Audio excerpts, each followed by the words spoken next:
There is no such thing as a calorie-free drink. There is only a drink where the calories were replaced by something else, and nobody put that on the can. Diet Coke has been sold to the world as the smarter choice, the disciplined choice, the choice you make when you understand that sugar is the enemy and you are beating it. Hundreds of millions of cans sold every single year, consumed by people who believe they are doing something right for their body. And buried inside that belief is a system, a decades-long corporate calculation that identified exactly what your brain does when it tastes sweetness and built a product specifically designed to trigger that response, without ever triggering the one biological signal that would have made you stop wanting it. That is not an accident. That is the product. Let's start with what is actually in the can. Water, caramel color, phosphoric acid, natural flavors, a phrase that legally means almost nothing. Caffeine and aspartame, that is the ingredient list. Short, clean. Looks almost medical compared to the back of a regular soda. That cleanliness is part of the design. The can looks like restraint. It is not restraint. It is substitution. And what was substituted and why and what it does inside you is where this investigation actually starts. Aspartame, roughly 200 times sweeter than sugar, discovered in 1965 by a chemist at G.D. Searle and Company who was working on an ulcer drug, licked his finger and tasted something impossibly sweet.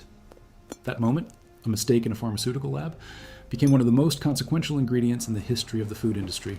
Within 2 decades, it was in everything: gum, yogurt, cereals, thousands of products across every country on Earth.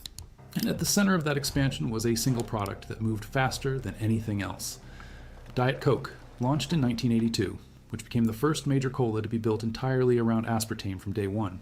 The Coca-Cola Company did not arrive at aspartame slowly. They ran experiments. They surveyed consumers. They tested formulas. They understood with precision that the sweet receptor on the human tongue does not ask where the sweetness came from.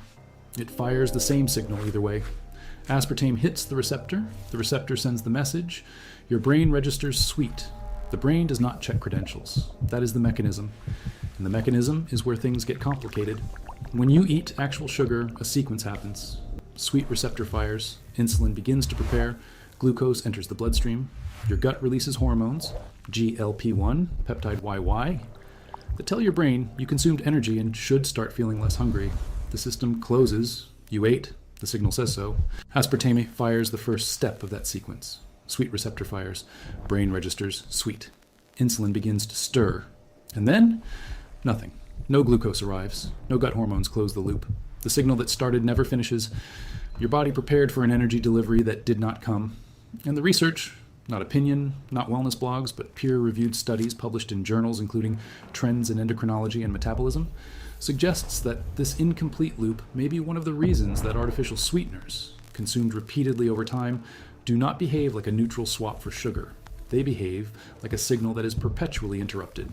That interrupted signal has a name in research: cephalic phase response, your body's anticipatory reaction to the taste of something sweet, the preparation before the food even arrives. Every time Diet Coke fires that anticipatory response and delivers nothing behind it, the loop stays open. And an open loop is a craving that never fully closed.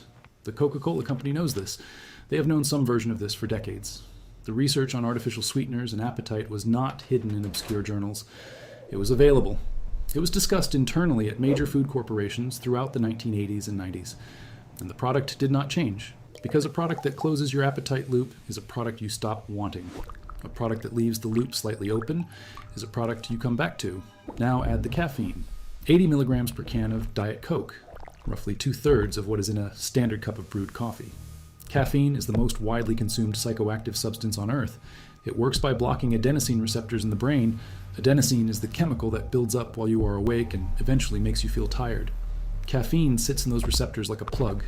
Tiredness cannot land. You feel alert. You feel sharper than you were 60 seconds ago. And then it wears off. When it wears off, all the adenosine that was waiting gets access all at once. You feel the accumulated tiredness of the hour's caffeine blocked. And you want caffeine again. This is not addiction in the clinical sense. It is a feedback loop, one that the product was engineered to trigger, and that brings the consumer back to the can far more reliably than thirst alone would. Diet Coke contains both an incomplete sweetness loop and a caffeine feedback loop. Neither of these are accidental features. They are the architecture of the product. The Coca-Cola Company spent decades and billions of dollars building a product that 2 different neurological systems want to return to. One because the sweet signal never quite finished, one because the alertness signal borrowed from the next hour to produce the current one, and it has 0 calories. So every measurement of whether it is working says, yes, this is fine. The number on the nutrition label is 0. The thing the consumer is monitoring shows nothing wrong. The actual mechanism, the loop that does not close, the receptor cycle that pulls you back, is invisible to any tool the consumer has access to. Diet did not mean low calorie in the scientific sense. It meant permitted. It meant the choice that fit within a system of control. The word arrived at exactly the right cultural moment. Post-war America, the beginning of the modern weight management industry, a culture beginning to believe that the right numbers on a label were synonymous with the right outcomes for a body. Diet Coke was not named for what it contained. It was named for how it made the consumer feel about themselves while drinking it.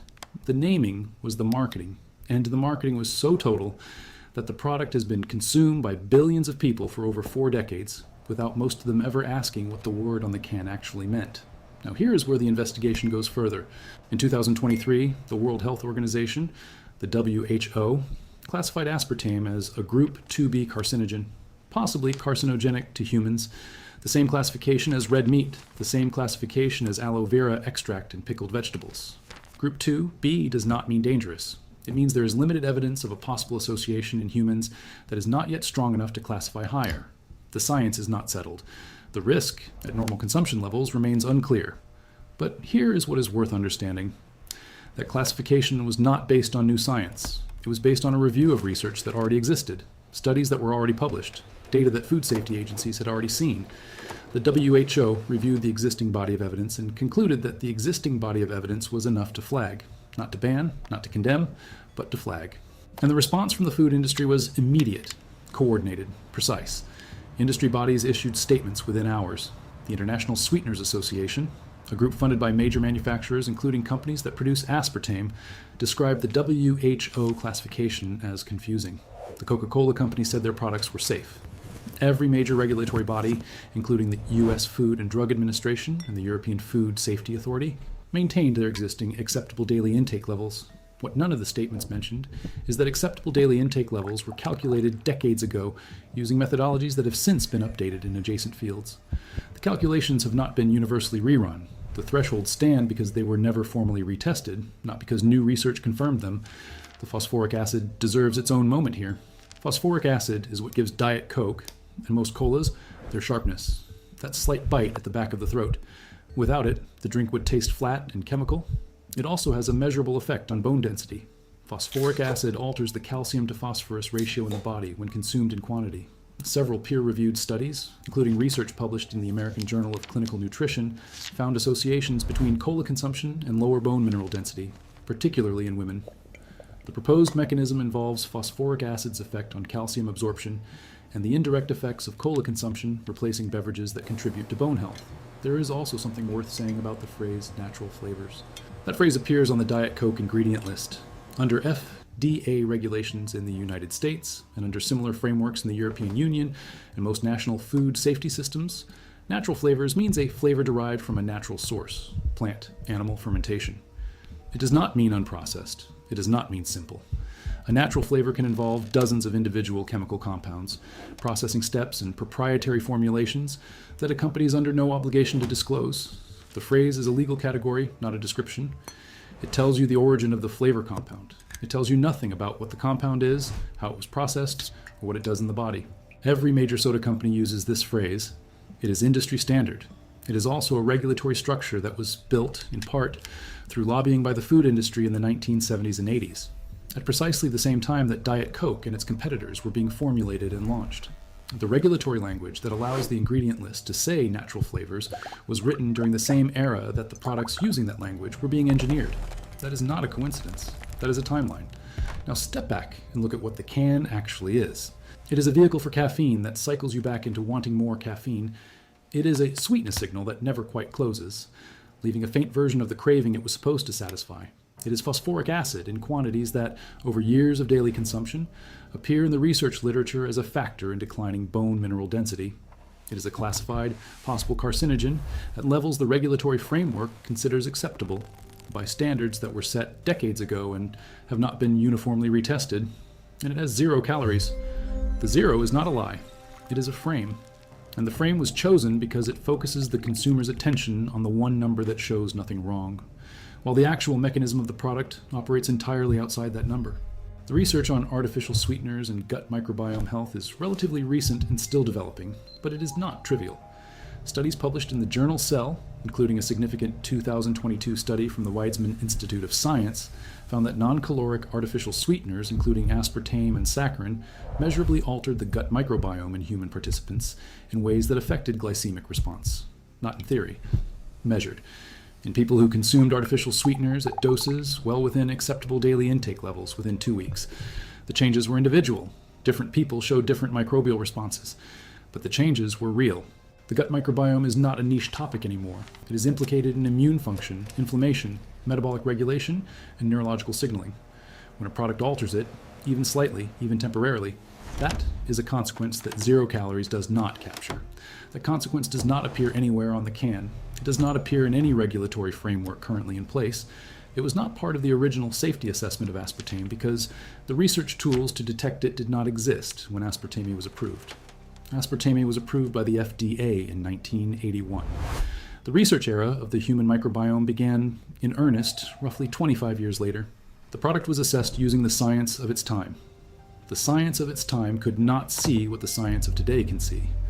And the approval has never been updated to reflect what the newer science has found, because the regulatory process for updating a pre-existing approval is substantially more complicated than the original approval, and because the companies whose products contain aspartame have every financial incentive to ensure that process moves as slowly as possible. That is not a conspiracy. That is regulatory economics. The Coca-Cola Company employs full-time regulatory affairs teams in every major market on Earth. They know how these systems work. They operate within them with precision. And you drink the result of that precision from a silver can with the word diet on it, because the word means something to you that the company deliberately built it to mean. The 2014 study in the journal Nature, which found that saccharin, a sweetener used in some diet beverages, induced glucose intolerance in mice and in a small human cohort by altering gut bacteria. The follow-on debates about whether aspartame produces comparable effects. The research on whether repeated cephalic phase insulin responses without caloric delivery gradually blunt insulin sensitivity in long-term artificial sweetener users. The growing body of evidence that is not conclusive, not settled, not sufficient to change a label, but also not nothing. None of it is on the can. All of it exists. Some of it has been known to the food industry for a long time, and the product has not changed. The sweetness receptor still fires. The loop still does not close. The caffeine still borrows from the next hour. The phosphoric acid still does what phosphoric acid does. The microbiome still responds to what it receives. And the number on the label still says 0. Diet Coke is not a health drink wearing a soda's clothing. It is a soda wearing a health claims clothing. The difference matters. And the people who built it knew exactly what they were building and put the word diet on it anyway. 0 calories, full mechanism, every single time you open the can. The combination of caffeine and aspartame in the same product is not incidental. Caffeine has a well-documented effect on adenosine receptors, but it also has a secondary effect that receives far less attention. It enhances the perception of sweetness. Studies from Appetite and other peer-reviewed food science journals found that caffeine amplifies how intensely sweet a substance tastes, which means the aspartame in Diet Coke does not operate in isolation.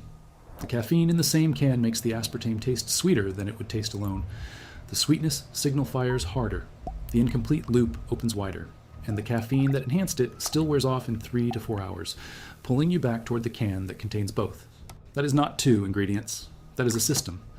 2 compounds working in combination to produce a craving response more powerful than either one would produce alone. And the combination was not discovered accidentally. Formulation teams at major beverage companies test ingredient interactions. They test how caffeine affects flavor perception. They test sweetness intensity at different concentrations. The Coca-Cola Company has been running formulation science at industrial scale since the 19th century.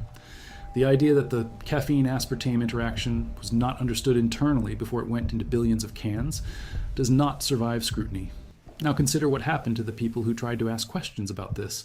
In the 1980s, several independent researchers began publishing findings that raised questions about aspartame's effects on neurological function, specifically around phenylalanine, one of the amino acids aspartame breaks down into during digestion. Phenylalanine crosses the blood-brain barrier.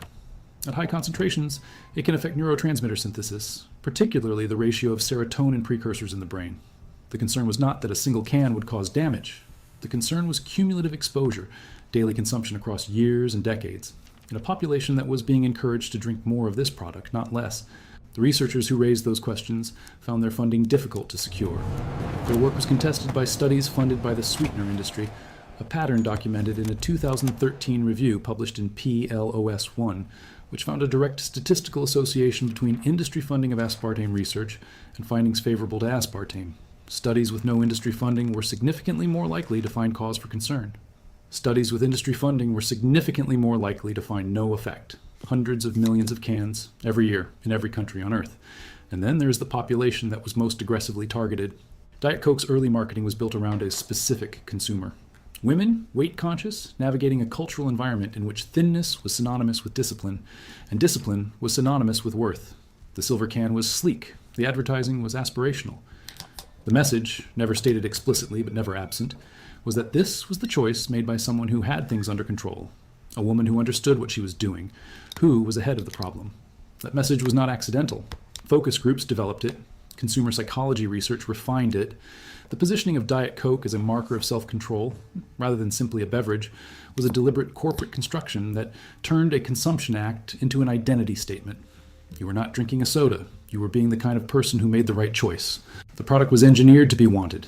The identity around the product was engineered to be wanted.